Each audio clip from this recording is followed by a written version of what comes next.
आज के क्लास में हम लोग पैरेलल कॉम्बिनेशन का कुछ इंपॉर्टेंट पॉइंट्स पे बात करेंगे। तो चलिए, मेरा पहला पॉइंट है, हमने इस पॉइंट में एक सर्किट को कंसीडर किया और इस सर्किट में R1, R2, R3 तीनों पैरेलल में कंबाइंड है और इसी सर्किट में हमने एक बैटरी को भी कनेक्ट किया है जिसका पोटेंशियल डिफरेंस क्या है, V है। इस सर्किट में टोटल करंट I फ्लो कर रहा है। ध्यान से सुनेंगे, इस R1 रेजिस्टेंस में करंट कितना फ्लो कर रहा है, I1। R2 रेजिस्टेंस में करंट फ्लो कर रहा है, I2।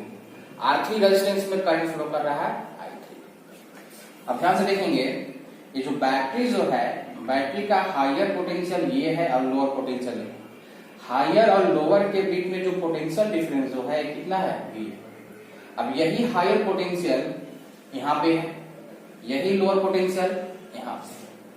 तो अगर यहाँ पे हायर और लोअर के बीच में पोटेंशियल डिफरेंस अगर V है, तो यहाँ भी इस पॉइंट और इस पॉइंट के बीच का जो पोटेंशियल डिफरेंस होगा V होगा, क्योंकि यही हाई पोटेंशियल यहाँ पे है, यही लोअर पोटेंशियल यहाँ पे है। तो अगर यहाँ पे पोटेंशियल डिफरेंस V है तो यहाँ भी पोटेंशियल डिफरेंस क्या होगा, V होगा। इसीलिए R1 के पास पोटेंशियल डिफरेंस कितना है, V है। R2 के पास पोटेंशियल डिफरेंस कितना है, V है। R3 के पास पोटेंशियल डिफरेंस क्या है, V है। क्लियर। अब चलिए ना, R1, R2, R3 को अलग अलग एनालिसिस करते हैं। देखिए, पहले R1 को करते हैं। R1 के पास पोटेंशियल डिफरेंस कितना है, V है। R1 में कितना करंट फ्लो कर रहा है, I1। इसमें ओम्स लॉ लगाते हैं, तो V equal to I1 R1। तो I1 इक्वल टू कितना हो जाएगा, V बाई R1। अब R2 को एनालिसिस करते हैं। R2 पोटेंशियल डिफरेंस कितना है, V है। करंट कितना फ्लो कर रहा है, I2। इसमें ओम्स लॉ लगाते हैं, V equal to I2 R2। तो I2 कितना हो जाएगा, V by R2। And then third resistance को अब एनालिसिस करते हैं। R3 potential difference V, current I3। इसमें क्या हो जाएगा, V equal to I3 R3। I3 equal to कितना हो जाएगा, V बाई। ये समझ में आ गया यहां तक, गुड। अब ध्यान से देखेंगे कि R1, R2, R3 तीनों रेजिस्टेंस में पोटेंशियल डिफरेंस V है। इट मींस तीनों रेजिस्टेंस में पोटेंशियल डिफरेंस सेम है, यानी कि तीनों रेजिस्टेंस में पोटेंशियल डिफरेंस चेंज किया ही नहीं है, तीनों में एक समान है। तो मैं बोल सकता हूं कि यहाँ पे पोटेंशियल डिफरेंस चेंज नहीं कर रहा है, यानी कि कांस्टेंट है। यानी कि यहाँ पे हम लोग क्या देख रहे हैं कि पोटेंशियल डिफरेंस क्या है, कांस्टेंट है। और ऑलरेडी बता चुका हूं पहले कि पैरेलल कॉम्बिनेशन में पोटेंशियल डिफरेंस क्या होता है, एक समान होता है, सेम होता है, यानी कि कांस्टेंट होता है। तो यहाँ पे पैरेलल में कंबाइंड है, इसलिए पोटेंशियल डिफरेंस यहाँ पे क्या है, हर रेजिस्टेंस में कांस्टेंट है। देखिए, क्लियर। अब आते हैं इसके I1 equal to V by R1। ये V क्या है, कांस्टेंट है। यहां भी V क्या है, कांस्टेंट है। ये भी V क्या है, कांस्टेंट है। अच्छा, एक चीज और आपको बता दूं कि अगर Y डायरेक्टली प्रोपोर्शनल नहीं, अगर ऐसे है कुछ K बाई X है, अगर ये K कांस्टेंट है तो Y जो होगा इनवर्सली डिपेंड करेगा X पे। अरे सिंपल है कि अगर आप इसको प्रोपोर्शनल हटाइएगा तो यही फिर से आ जाएगा। Clear, good. अब ये ध्यान में रखते हुए काम करते हैं हम लोग। अब यहाँ पे देखिए, I1 is equal to V by R1। ये V कांस्टेंट है, तो I1 जो होगा R1 पे इनवर्सली डिपेंड करेगा, यानी कि यहाँ पे क्या हो जाएगा, I1 is inversely proportional to R1। यहाँ पे क्या हो जाएगा, I2 equal to V by R2। V constant है तो I2 इनवर्सली डिपेंड करेगा R2 पे। यहाँ पे क्या हो जाएगा, I2 is inversely proportional to R2। यहाँ पे क्या हो जाएगा, I3 equal to V by R3। V constant है, यानी कि I3 जो होगा इनवर्सली डिपेंड करेगा R3 पे, यानी कि I3 is inversely proportional to R3। Clear. अब यहाँ पे ध्यान से देखिए कि I1 जो है इनवर्सली प्रोपोर्शनल है R1 का, यहाँ पे I2 जो है इनवर्सली प्रोपोर्शनल है R2 का, और I3 जो है इनवर्सली प्रोपोर्शनल है R3 का। यानी कि ध्यान से देखेंगे सर्किट में कि ये जो करंट जो I1 है जो फ्लो कर रहा है R1 से, ये I1 इनवर्सली प्रोपोर्शनल है इसी R1 का। R2 में जो करंट I2 फ्लो कर रहा है, ये I2 इसी R2 पे इनवर्सली डिपेंड कर रहा है। ये R3 में जो I3 फ्लो कर रहा है, ये I3 इसी रेजिस्टेंस पे इनवर्सली डिपेंड कर रहा है। यानी कि यहाँ पे हम बोल सकते हैं कि current passing through in each resistance is inversely proportional to the value of resistance. यानी कि ये जो करंट जो है इस रेजिस्टेंस में फ्लो कर रहा है, तो ये करंट इसी रेजिस्टेंस के वैल्यू पे इनवर्सली डिपेंड कर रहा है। देखिए ना, ये करंट इस रेजिस्टेंस से फ्लो कर रहा है तो इसी रेजिस्टेंस वैल्यू पे इनवर्सली डिपेंड कर रहा है। एक करंट इस रेजिस्टेंस से फ्लो कर रहा है तो इसी रेजिस्टेंस वैल्यू पे इनवर्सली डिपेंड कर रहा है। ये करंट इस रेजिस्टेंस से फ्लो कर रहा है तो इसी रेजिस्टेंस के वैल्यू पे डिपेंड कर रहा है। क्लियर? तो यहाँ पे लिख देते हैं हम लोग,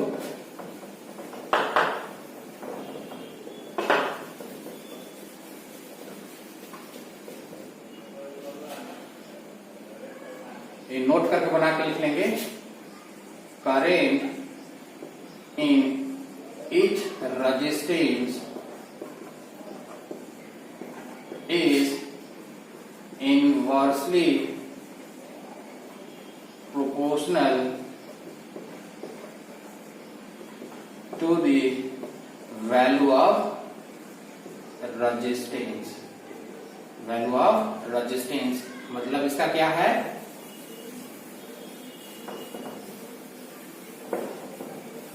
इसका मतलब ये है कि पैरेलल कॉम्बिनेशन में जो करंट रेजिस्टेंस से फ्लो करेगा वो करंट इनवर्सली प्रोपोर्शनल होगा उसी रेजिस्टेंस के वैल्यू पे। यानी कि I1 is inversely proportional to R1, I2 is inversely proportional to R2, I3 is inversely proportional to R3। ये समझ में आ गया? ये बहुत ज्यादा इंपॉर्टेंट है। जैसे हमने सीरीज में बताया था उसी तरह से यहाँ पे पैरेलल में मैं बता रहा हूं कि I1 जो इस रेजिस्टेंस से फ्लो कर रहा है तो I1 इसी रेजिस्टेंस के वैल्यू पे इनवर्सली डिपेंड करेगा। यानी कि I1 is inversely proportional to R1। I2 जो इस रेजिस्टेंस से फ्लो कर रहा है, ये I2 जो होगा इसी रेजिस्टेंस वैल्यू पे इनवर्सली डिपेंड करेगा। I2 is inversely proportional to R2। Similarly I3 is inversely proportional to R3। समझ गए? इसका मतलब क्या है कि अगर रेजिस्टेंस की वैल्यू बढ़ेगा, अगर यहाँ पे कंक्लूजन निकालें तो I is inversely proportional to R। इसका मतलब क्या है? रेजिस्टेंस बढ़ेगा तो करंट घटेगा और रेजिस्टेंस कम होगा तो करंट ज्यादा होगा। ये पूरा कंक्लूजन से क्या निकला कि I जो है इनवर्सली प्रोपोर्शनल टू R है। और ये कब आया? जब पोटेंशियल डिफरेंस कांस्टेंट था तब। ये कब आया? तीनों कंडीशन है ये लोग कब आया? जब पोटेंशियल डिफरेंस कांस्टेंट था तब आया। क्लियर हुआ अच्छे से? बहुत बढ़िया। अब इसी पर हम लोग क्वेश्चन कर लेते हैं।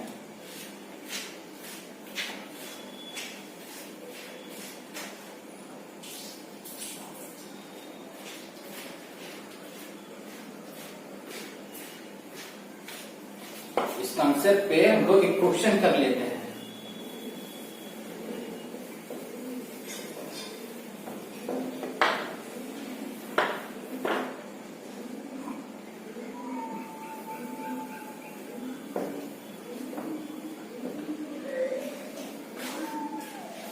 चलिए यही क्वेश्चन हमारा सर्किट होगा। क्वेश्चन हो जाएगा मेरा। चलिए क्वेश्चन है, if R1 is greater than R2 greater than R3, then option I1 is greater than I2 greater than I3, option B I1 less than I2 less than I3, option C I1 is equal to I2 I3, and then option D I1 less than I2 equal to. ध्यान से देखेंगे यहाँ पे एक question है और एक circuit है। देखिए सर्किट है, सर्किट में R1 R2 R3 दिया हुआ है एंड R1 में करंट I1 जा रहा है, R2 में I2, R3 में I3, potential difference total V है। अब कहता है कि यदि if R1 is greater than R2 और R2 is greater than R3 then इसमें से करेक्ट ऑप्शन क्या होगा। मतलब इस स्टेटमेंट के अकॉर्डिंग इसमें कौन सा करेक्ट ऑप्शन होगा इसके अकॉर्डिंग। और ये तीनों किस में कनेक्ट है, पैरेलल में कनेक्ट है, रिमेंबर। गुड, चलिए देखते हैं इसके अकॉर्डिंग कौन सा ऑप्शन करेक्ट होता है। तो ध्यान से देखें, ये पैरेलल में कंबाइन है। किस में कंबाइन है, पैरेलल में। तो पैरेलल में क्या होता है कि I is inversely proportional to R। क्यों? क्योंकि यहाँ पे पोटेंशियल डिफरेंस क्या होता है, कांस्टेंट, यही ना। तो ये पैरेलल में कंबाइन है, तो जो करंट जो होगा हर रेजिस्टेंस में वो करंट इनवर्सली डिपेंड करेगा उसी के रेजिस्टेंस के वैल्यू पे। क्लियर? यानी कि अगर रेजिस्टेंस ज्यादा होगा तो करंट कम होगा, रेजिस्टेंस कम होगा तो करंट ज्यादा होगा, यही ना। तो चलिए यहाँ पे स्टेटमेंट क्या है, R1 is greater than R2 greater than R3, यानी कि R1 जो है सबसे ज्यादा है, R3 सबसे कम है। अगर सबसे ज्यादा R1 है तो इसमें करंट सबसे कम जाएगा। R1 अगर सबसे ज्यादा है तो करंट इसमें कम जाएगा, यानी कि R1 ज्यादा है तो इसमें करंट सबसे कम होगा, यानी कि I1 जो होगा सबसे कम होगा। R3 जो है सबसे कम है, R3 सबसे कम है, यानी कि ये सबसे कम रेजिस्टेंस है तो करंट इसमें सबसे ज्यादा आ जाएगा, यानी कि I3 जो होगा सबसे ज्यादा होगा। नहीं समझ में आया? अरे जिसमें रेजिस्टेंस ज्यादा होगा उसमें करंट कम होगा, उल्टा, क्योंकि इनवर्सली डिपेंड करता है। तो R1 में R1 जो है रेजिस्टेंस ज्यादा है तो करंट क्या होगा, कम होगा, देखिए सबसे कम होगा। R3 सबसे कम है तो करंट इसमें सबसे ज्यादा होगा, देखिए I3 सबसे ज्यादा होगा। अब ये ऑप्शन देखिए कहाँ पे है, ऑप्शन ये वाला, ये देखिए I3 ज्यादा है, I1 सबसे कम है। समझ गए? एक और एग्जांपल ले लेते हैं इसी में।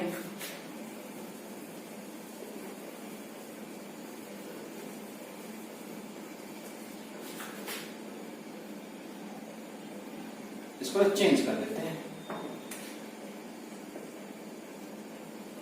क्वेश्चन चेंज हो गया। अब क्या है, R3 सबसे ज्यादा है R2 से और R2 क्या है, R1 से ज्यादा है। अब इस केस में करेक्ट ऑप्शन चूज करना है। यहाँ पे देखिए R1 R2 R3, ये सबसे ज्यादा है R3 तो इसमें करंट सबसे कम होगा। R1 सबसे कम है तो करंट इसमें सबसे ज्यादा होगा। ये सबसे कम है तो करंट सबसे ज्यादा होगा। कम रेजिस्टेंस करंट ज्यादा, तो इसमें करंट सबसे ज्यादा होगा। और इसमें रेजिस्टेंस ज्यादा है, R3 ज्यादा है तो करंट कम होगा। देख लीजिए, R1 कम है तो करंट ज्यादा है, R3 ज्यादा है तो करंट कम है। ये ऑप्शन हमारा करेक्ट होगा। ये कहाँ का ऑप्शन है, ये देखिए ऑप्शन ए। समझ गए? अगर मैं बोलूं यहाँ पे कि तीनों को बराबर कर देते हैं, अब देखिए तीनों बराबर हो गया, यानी कि रेजिस्टेंस तीनों बराबर हो गया। फॉर एग्जांपल अगर 2 है, ये 2 है, ये 2 है, यानी कि तीनों बराबर वैल्यू है। तो इस केस में करंट भी तीनों में बराबर हो जाएगा। क्यों? कोई ज्यादा ना कम। अब बराबर है तो रेजिस्टेंस भी इक्वल जाएगा, सॉरी रेजिस्टेंस इक्वल है तो करंट भी इक्वल जाएगा, यानी कि करंट तीनों में क्या जाएगा, इक्वल जाएगा। यानी कि अगर तीनों रेजिस्टेंस अगर इक्वल होता है तो तीनों में करंट क्या जाएगा, इक्वल जाएगा। क्लियर? यानी कि इसके लिए ऑप्शन कौन सा हो जाएगा, तीनों बराबर। क्लियर हुआ अच्छे से? मतलब अब तो बना सकते हैं इस टाइप का क्वेश्चन। Very good.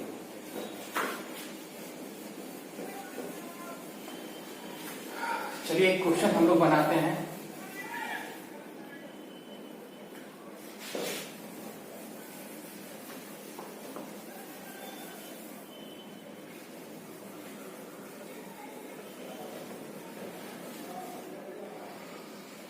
क्वेश्चन,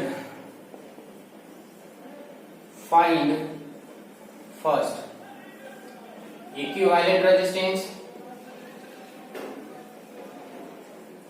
ये बोर्ड लेवल का क्वेश्चन है, थोड़ा सा आप लोग ध्यान से देखेंगे। Total current in the circuit, then third current through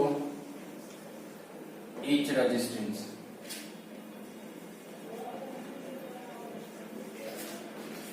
चलिए सर्किट दे दिया जाए।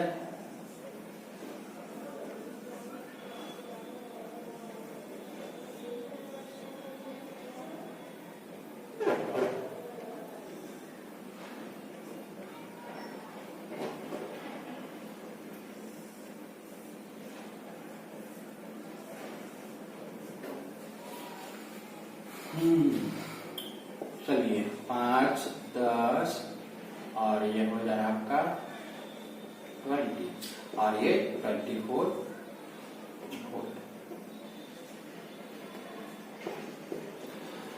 अब देखिए सर्किट है और सर्किट के अकॉर्डिंग पूछा है कि फाइंड इक्विवेलेंट रेजिस्टेंस, फिर बोला है टोटल करंट, फिर बोला है कि हर रेजिस्टेंस में करंट कितना फ्लो कर रहा है, हर रेजिस्टेंस में करंट निकालना है।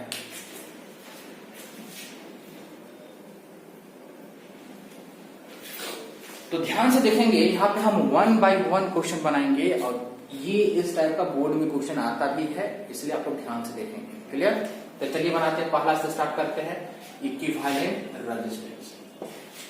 तो देखिए तीनों का तीनों रेजिस्टेंस क्या है, पैरेलल में है। तो मान लीजिए इसको R1, इसको R2 और इसको R3, और ये तीनों क्या है पैरेलल में। तो पैरेलल में जब होता है इक्विवेलेंट रेजिस्टेंस कैसे निकालते हैं, इस तरह से 1 bye R1, 1 bye R2, 1 bye R3। चलिए वैल्यू रखते जाइए।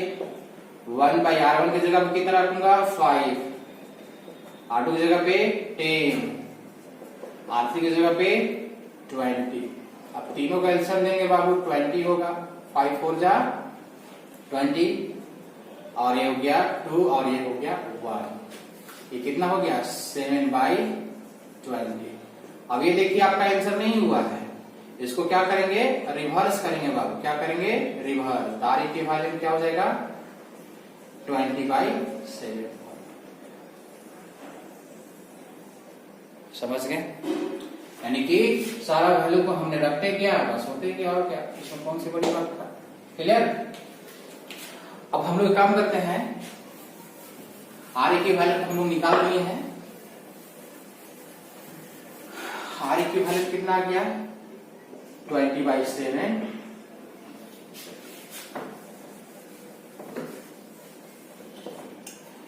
अब निकालते हैं टोटल करंट। टोटल करंट तो देखिए इनका पूरा इक्विवेलेंट रेजिस्टेंस कितना गया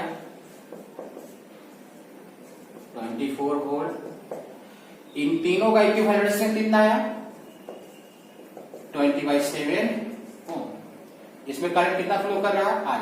अब इस सर्किट में अगर ओम लॉ लगाते हैं तो equal to I R equivalent, I equal to V by R equivalent. I भी कितना है 24 है, आर इक्विवेलेंट कितना है 20 बाई 7 है, 20 बाई 7 है। 7 ऊपर जाएगा तो क्या हो जाएगा 24 इंटू 7 बाई 20, यानी कि आई इक्वल टू 24 7 20।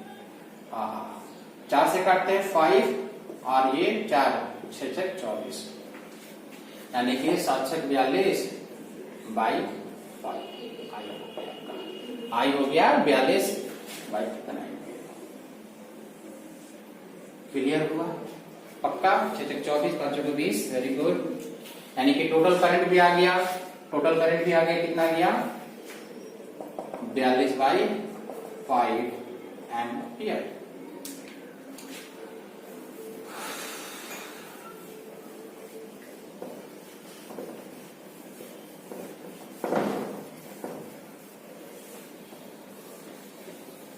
अब लास्ट जो है current through each resistance very important, बहुत ज्यादा इंपॉर्टेंट है, एक्सेस इंपॉर्टेंट है। ध्यान से देखेंगे इसको, ये आपको निकालने सीखना, ये तो आप निकाल ही सकते थे बट हमको ये सिखाना है इस क्लास में, ये वाला करंट थ्रू ईच रेजिस्टेंस। तो चलिए टोटल करंट यहाँ पे कितना पास कर रहा है आई, आई में से इसमें गया मान लीजिए I1, इसमें गया I2 और इसमें गया I3। हमें I1, I2, I3 निकालना है, यानी कि R1 रेजिस्टेंस से कितना करंट फ्लो कर रहा है I1। अगर I1 निकाल देते हैं तो बता देंगे कि 5 ओम रेजिस्टेंस से कितना करंट फ्लो कर रहा है। अगर I2 निकाल देते हैं तो हम ये बोल सकते हैं कि 10 ओम रेजिस्टेंस से कितना करंट फ्लो कर रहा है। अगर I3 निकाल लेते हैं तो ये भी बोल सकते हैं कि 20 ओम रेजिस्टेंस से कितना करंट फ्लो कर रहा है। चलिए स्टार्ट करते हैं।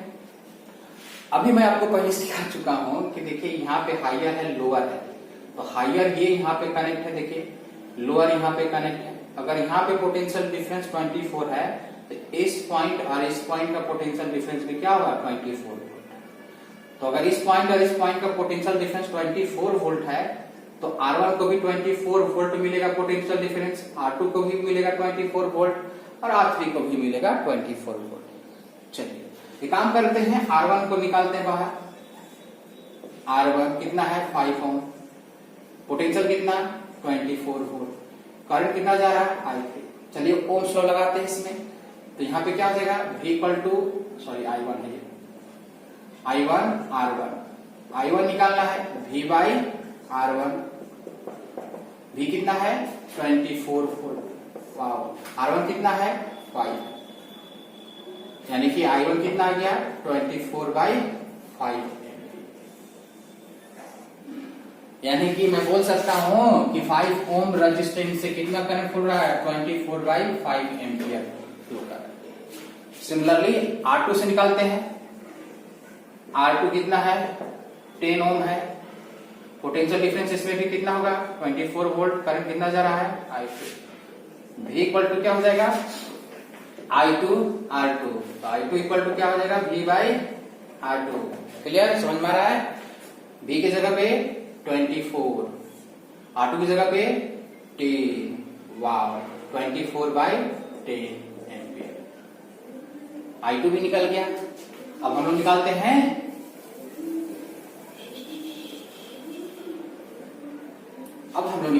इसको R3, थोड़ा नीचे करते हैं।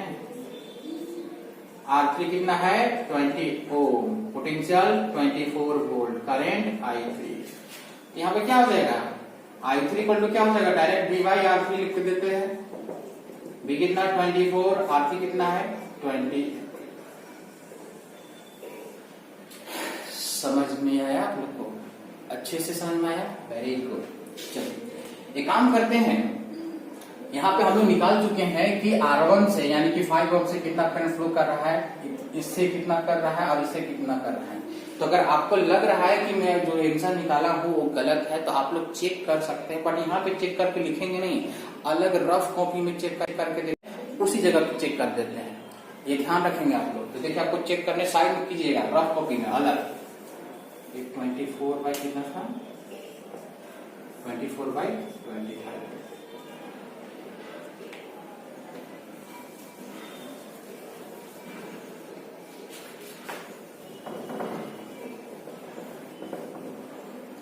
देखिए I1, I3 और I2 आ चुका है।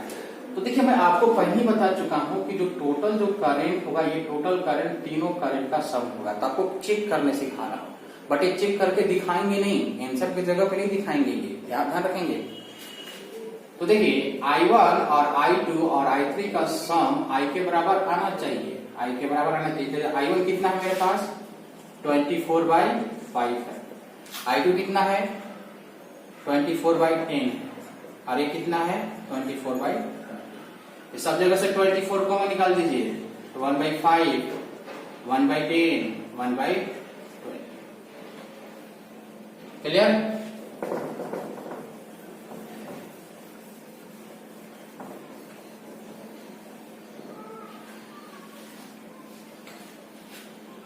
अब ये 24 हो गया।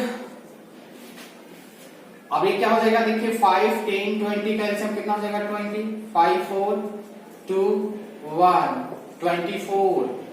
ये क्या हो जाएगा 7 बाई 24, सॉरी 20, 5 और ये कितना हो जाएगा 6, मल्टीप्लाई कीजिए 42 बाई 5 एम्पियर। ये क्या टोटल करंट था, देखिए तो बराबर आ गया कि नहीं, टोटल करंट से बराबर आया कि नहीं? 20 टोटल करंट कितना था? 42/5 एम्पियर नहीं था ना? आप देखिए बराबर आ गया। यानी कि हमारा जो I1, I2, I3 का जो वैल्यू निकला है ये करेक्ट है, क्योंकि तीनों को जोड़ने के बाद टोटल करंट के बराबर आया और आना भी चाहिए। ये I जो है इसी में से I1, I2, I3 हुआ है, तो तीनों का सम इसके बराबर होना चाहिए। ये जो हमने किया है ये मेन आंसर में नहीं करेंगे, ये रफ में चेक करके देखेंगे कि जो हम I1, I2, I3 का जो वैल्यू निकाले हैं वो करेक्ट है या नहीं है। क्लियर?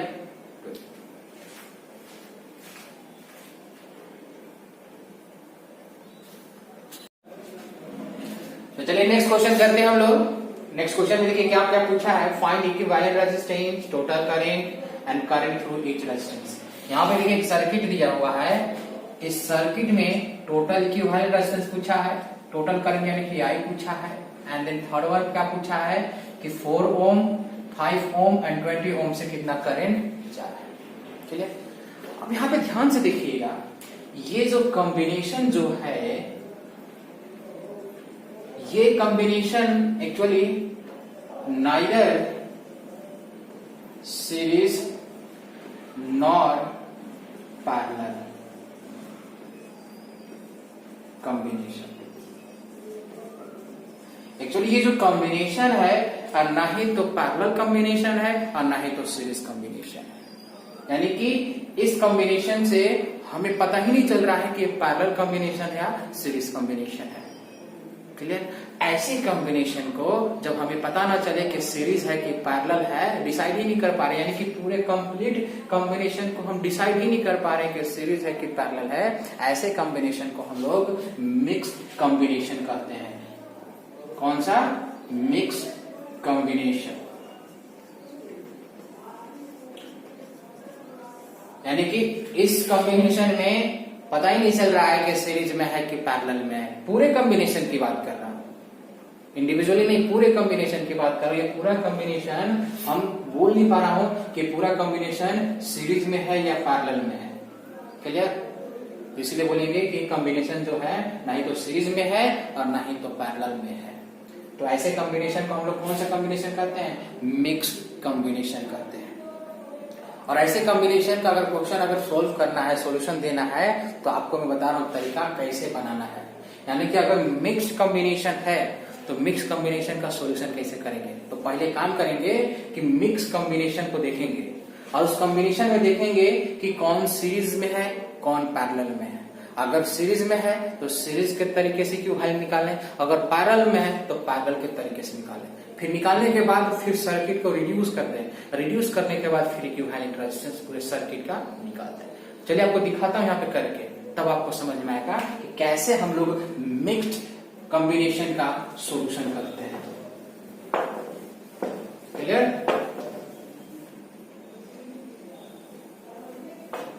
चलिए अभी ये मिक्स कॉम्बिनेशन में आप ध्यान से देखिएगा कि 5 ओम एंड 20 ओम पैरेलल में है। कैसे? इस पॉइंट और इस पॉइंट के बीच में ये रेजिस्टेंस और ये रेजिस्टेंस अल्टरनेटिव पाथ प्रोवाइड कर रहे हैं, तो ये और ये दोनों पैरेलल में कंबाइंड है। तो इन दोनों को हम क्या करेंगे?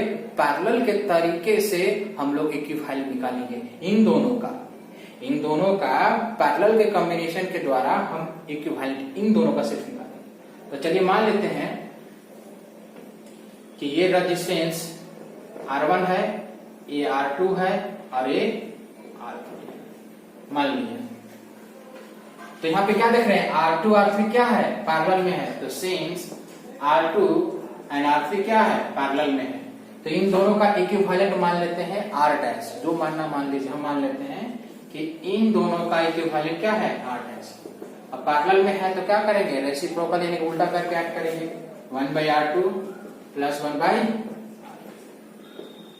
डैश। 1/R यानी कि 5 और ये 20, इन दोनों का एलसीएम कितना हो जाएगा? 20 एलसीएम हो जाएगा। 5 4 जा 20, 1 5, ये हो गया 20, कितना हो गया? 4, 1/4। अब देखिए 1/R डैश कितना है? 1/4। R डैश कितना हो जाएगा? रिवर्स करेंगे तो 4। यानी कि R2 और R3 का इक्विवेलेंट कितना आया? 4 ओम आया। अब क्या करें? सर्किट को रिड्यूस करें। देखिए कैसे रिड्यूस करना है।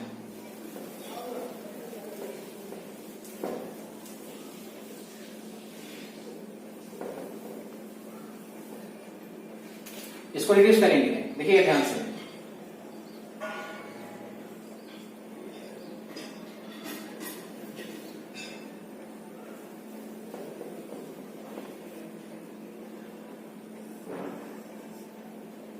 R1 4 ओम।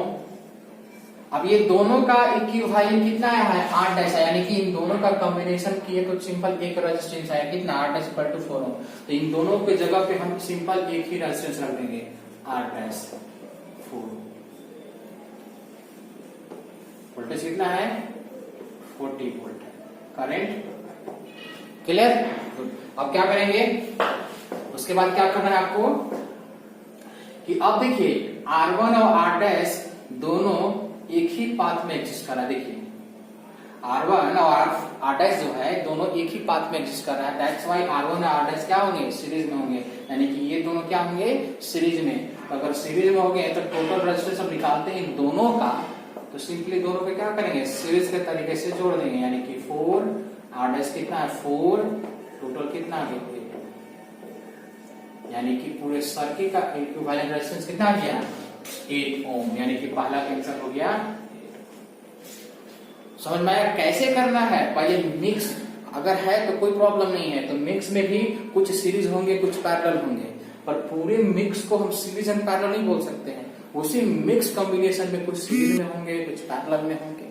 बात समझ में? जैसे में कि 5 और 20 क्या थे? पैरेलल में थे। ये टोटल को मिक्स कर रहा हूं, बट इसी मिक्स के अंदर क्या है? 5 और 20 पैरेलल में थे। तो इसको क्या किया हमने? पैरेलल कॉम्बिनेशन से हमने निकाला, कितना आया? 4 आया। फिर क्या किया कि ये R डैश जो था इन दोनों का इक्विवेलेंट ये इसके साथ सीरीज में था, और सीरीज में था तो सीरीज के तरीके से जोड़ दिया, तो पूरे सर्किट का इक्विवेलेंट रेजिस्टेंस निकल गया। क्लियर? चलिए अब टोटल करंट निकालना है, तो देखिए टोटल करंट कैसे निकालेंगे।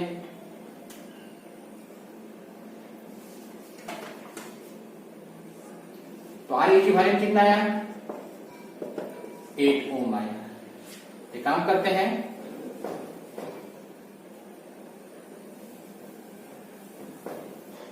अब इसमें ओम्स लॉ लगाते हैं, तो V इक्वल टू क्या हो जाएगा?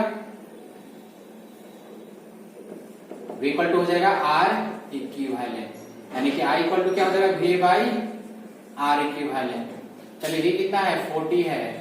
R इक्विवेलेंट कितना है? 8 है। 8 बचे 40, यानी कि 5 एम्पियर। टोटल करंट कितना गया? 5 एम्पियर। क्लियर? देखते जाइए कितना आसानी से बन रहा है क्वेश्चन, बहुत आसान है। अब आगे ध्यान से देखेंगे बच्चों, जो कि बहुत ज्यादा इंपॉर्टेंट है।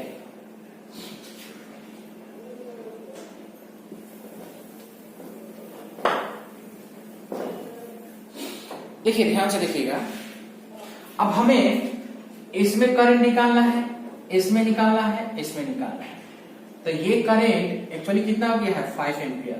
तो एक करंट इस रेजिस्टेंस से भी जाएगा, तो R4 से करंट कितना जाएगा? I जाएगा, यानी कि इस रेजिस्टेंस से करंट कितना फ्लो करेगा? I, यानी कि 5 एम्पियर। कितना? 5 एम्पियर। अब ये देखिए 5 एम्पियर यहां पे जब आएगा तो कुछ इधर चला जाएगा, तो मान लीजिए I1 गया, कुछ इधर जाएगा तो मान लीजिए I2 गया।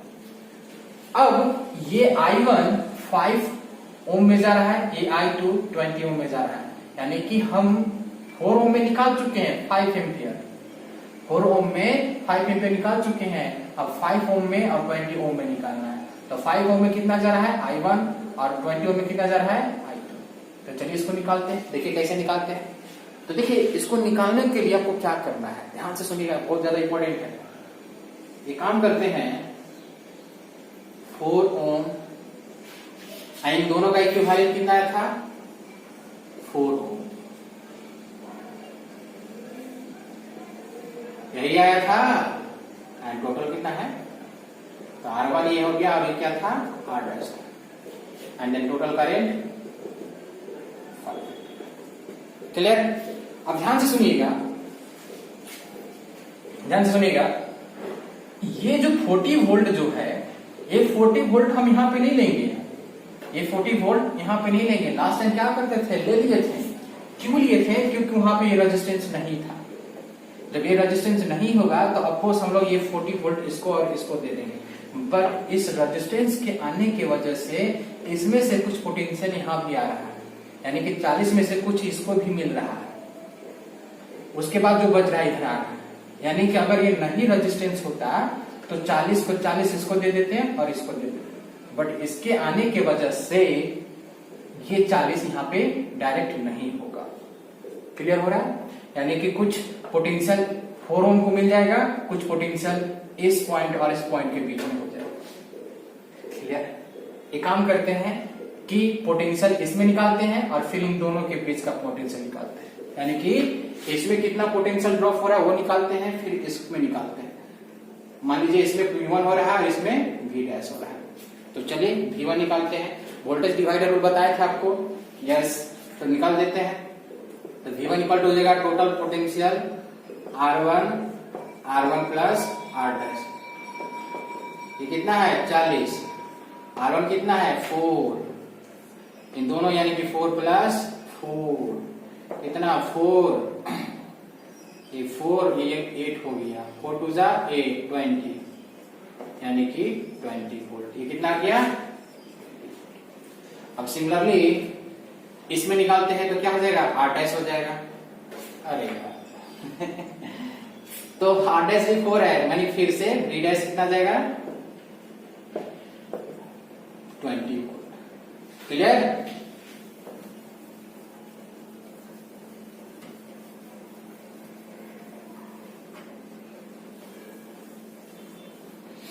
यानी कि R डैश में कितना पोटेंशियल ड्रॉप हो रहा है 20 वोल्ट, और इसमें भी कितना आ रहा है 20 वोल्ट। यानी कि R डैश जो है एक्चुअली इस पॉइंट और इस पॉइंट के बीच का इक्विवेलेंट रेजिस्टेंस है।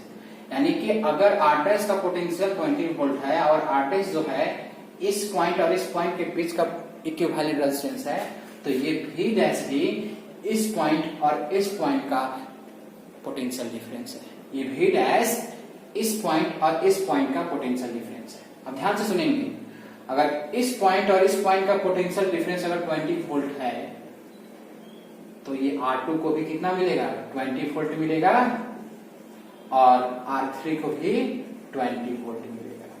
क्यों? क्योंकि इस पॉइंट और इस पॉइंट के बीच में 5 ओम और 20 ओम पैरेलल में है। अब पैरेलल में पोटेंशियल डिफरेंस क्या होता है, सेम होता है। तो अगर यहाँ पे 20 होगा तो यहाँ भी 20 होगा। आई थिंक ये क्लियर हो गया। क्लियर? गुड। अब आगे बढ़ जाते हैं।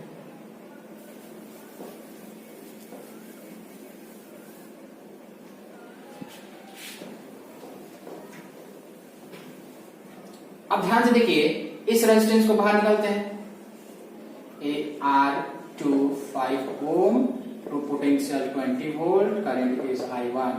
अब ओम्स लॉ लगाएंगे तो I1 इक्वल टू क्या हो जाएगा V by R2, sorry I1। तो I1 इक्वल टू क्या हो जाएगा, यहाँ पे V कितना है 20 है, R2 कितना है 5 है। अरे देखिए एक्चुअली I1 यहाँ पे है, R2 कर दिए। एक्चुअली I1 R2 में माने हैं इसलिए। क्लियर? I1 इक्वल टू क्या 5 4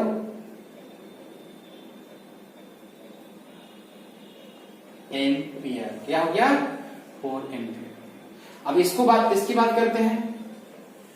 R3 20 ओम, potential 20 volt, current I2। I2 क्या हो जाएगा, पोटेंशियल R3 20 कट के कितना गया 1 एम्पियर। यानी कि 4 ओम से, यानी कि 4 ओम से करंट कितना जा रहा है, इसे कितना जा रहा है 5 एम्पियर। 5 ओम से कितना जा रहा है 4 एम्पियर, एंड 20 ओम से कितना जा रहा है 20 ओम से कितना जा रहा है I2, यानी कि 1 एम्पियर। ये आपका इसका आंसर हो गया। क्लियर हुआ?